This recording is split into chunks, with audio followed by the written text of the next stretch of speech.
Hello everyone, my name is Amanjot Kaur. Today we will start with the chapter playing with number class 6th. ठीक है बेटा, सबसे पहले start करने से पहले चैप्टर में हम लोग क्या क्या सीखेंगे वो मैं आपको बता दूं। इस चैप्टर में नंबर हमारे कितने तरह के नंबर होते हैं, कैसे कैसे नंबर होते हैं। जैसे सबसे पहले नेचुरल नंबर क्या होता है, होल नंबर क्या होता है, प्राइम नंबर क्या होता है, कंपोजिट नंबर क्या होता है, फैक्टर क्या है, मल्टीपल क्या है, एलसीएम क्या है, एचसीएफ क्या है। ये टोटल ही हम इस चैप्टर में सीखेंगे। इसमें सारे चीज़ें आ जाएंगी आपकी। डिविजिबिलिटी रूल्स क्या है, तो सबसे पहले नेचुरल नंबर। नेचुरल नंबर क्या होते हैं? नेचुरल नंबर वो होते हैं जो 1 से स्टार्ट होने वाले नंबर होते हैं। 1 से स्टार्ट होकर जितनी भी अप टू काउंटिंग होती है लास्ट तक, वो हमारी होती है नेचुरल नंबर। उसके बाद आ जाते हैं होल नंबर। होल नंबर क्या होते हैं? होल नंबर 0 से स्टार्ट होने वाले होते हैं। इन दोनों में डिफरेंस सिर्फ एक 0 का ही है।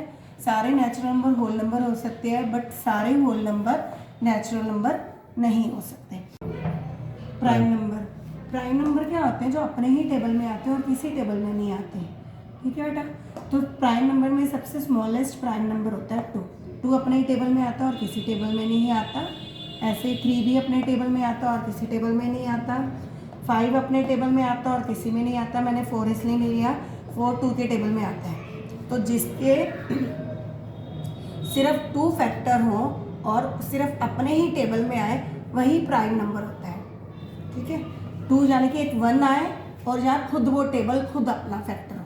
जैसे मैं अभी आप 5 ले लेती हूँ, देखो 5 के साथ 1 तो आएगा ही आएगा और 5 खुद अपना एक नंबर, तो ये 2 हो गए ना फैक्टर बस, तो वो होते हैं प्राइम नंबर। 7 11, अब आगे आप पूरा खुद गिनती करोगे, प्राइम नंबर हो गए। अब उसके बाद आ जाते हैं को प्राइम नंबर।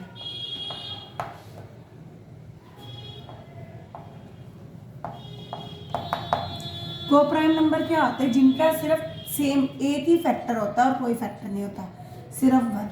जिनके बिटवीन ओनली 1 फैक्टर होता है उसे बोला जाता है को प्राइम नंबर।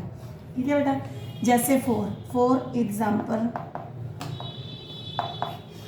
4 एंड 7। अब देखो दोनों के बीच में कोई भी फैक्टर नहीं है।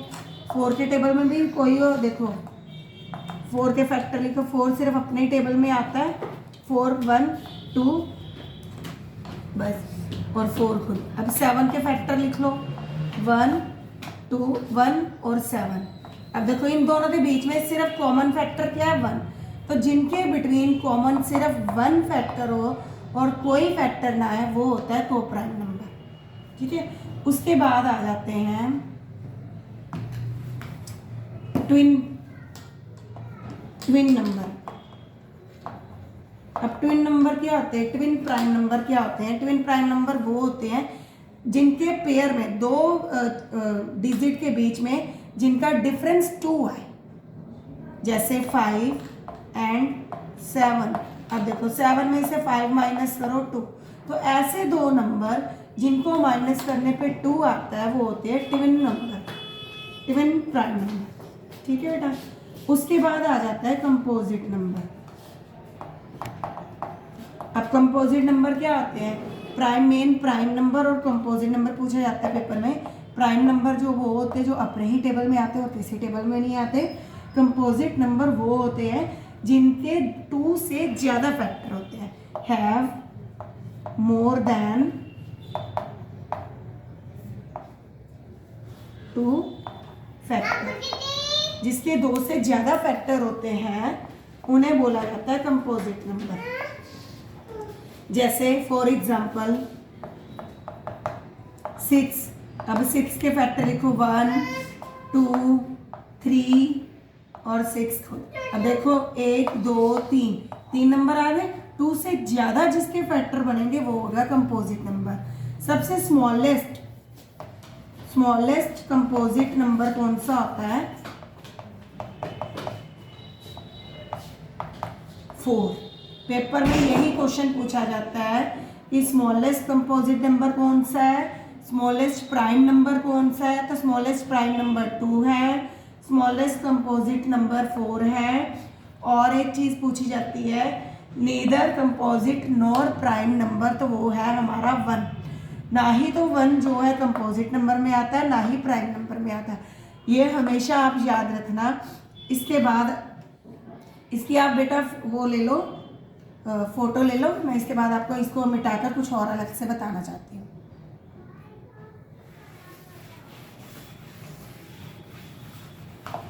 पूरा ही साफ कर देती हूँ। ये तो हो गए सारे तरह के नंबर। अब आ जाता है डिविजिबिलिटी रूल्स। तो एलसीएम और एचसीएफ स्टार्ट करने से पहले हमें डिविजिबिलिटी रूल समझ लेने बहुत ज़रूरी है, क्योंकि जब तक आपको डिविजिबिलिटी रूल्स नहीं आएंगे तब तक आप फैक्टर फाइंड नहीं कर पाओगे।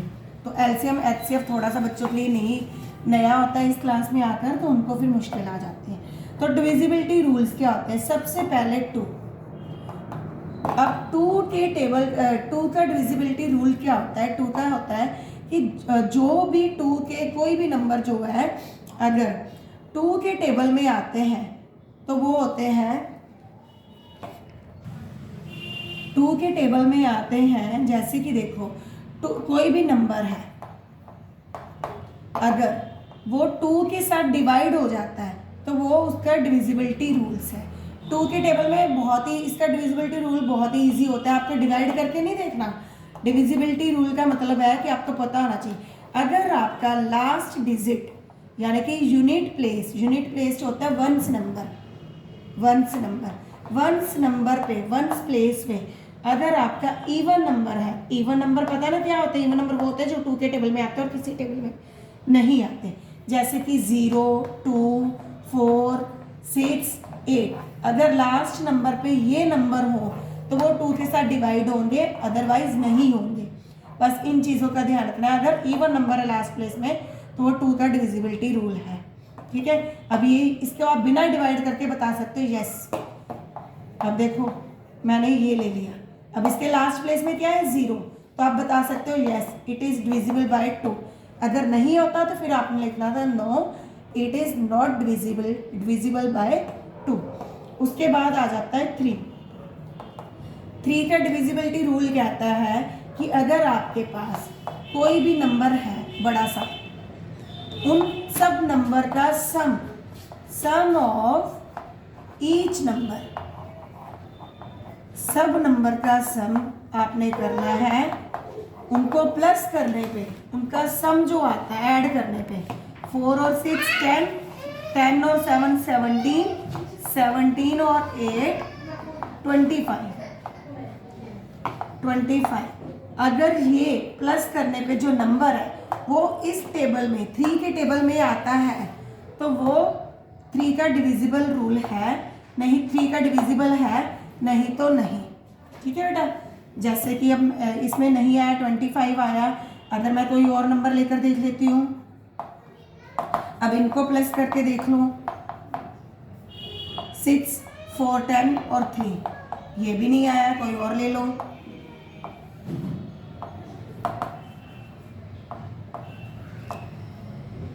7 + 4 + 4, 7 और 4 11 और 4 15। अब देखो 15 जो है 3 के टेबल में आता है तो वो इसका डिविजिबल, आपने लिखना है yes it is divisible bye 3।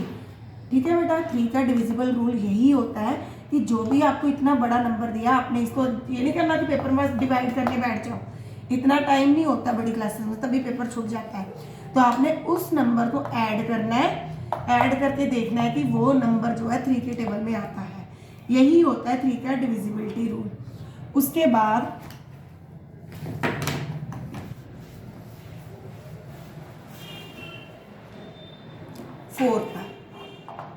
Four के डिविजिबिलिटी रूल के लिए आपको मान लो ये नंबर दिया हुआ है तो उसमें जो लास्ट के 2 डिजिट है, सिर्फ लास्ट 2 डिजिट आपने देखना है कि वो उस टेबल में आते हैं। अगर उन्हीं को सिर्फ डिवाइड करके आप देख सकते हो, सिर्फ लास्ट 2 डिजिट, क्योंकि ईजिली डिवाइड हो जाता है।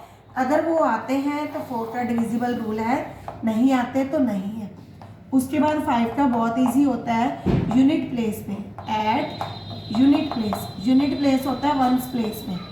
वंस प्लेस में अगर 0 आए या 5 आए जैसे कि अब देखो 0 है तो yes it is divisible bye 5। अगर 5 होता तो भी इट इज़ डिविजिबल बाय 5। अगर लास्ट में 05 है तो वो नंबर 5 का डिविजिबल है।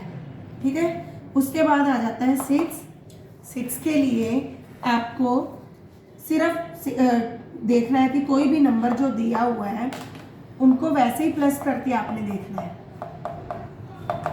जैसे 3 का रूल, 6 के लिए आपको दो नंबर 2 और 3 दोनों का डिविजिबिलिटी रूल बनना चाहिए, क्योंकि 6 के दो फैक्टर होते हैं 2 और 3, इसमें फैक्टर आ गए 2 और 3 दो फैक्टर होते हैं। कोई भी नंबर को डिविजिबल होने के लिए उसके फैक्टर से भी डिविजिबल होना पड़ेगा। अगर उसके दोनों फैक्टर उसको डिविजिबल करते हैं तो 6 भी उसको डिविजिबल करेगा, नहीं तो नहीं करेगा। देखो जैसे इनको सम करना है, पहले प्लस करना है 13। अब आपने देखना है कि 13 3 के टेबल में भी डिवाइड हो और 2 के टेबल में भी डिवाइड हो। 2 का डिविजिबल रूल मैंने ऊपर बता दिया, 3 का भी रूल मैंने ऊपर बताया आपको पहले। तो बस वही रूल आपने दोनों में पहले 2 के लिए यूनिट प्लेस देखना है, 3 के लिए ये मेथड करके देखना है। अगर वो नंबर दोनों के साथ डिविजिबल हो जाता है तो 6 का भी है, 13 तो नहीं है, क्योंकि 13 ना तो 2 में आता है ना 3 में आता है। तो आपने ऐसे ही नंबर लेना है कि उनको प्लस करके देख लेना है।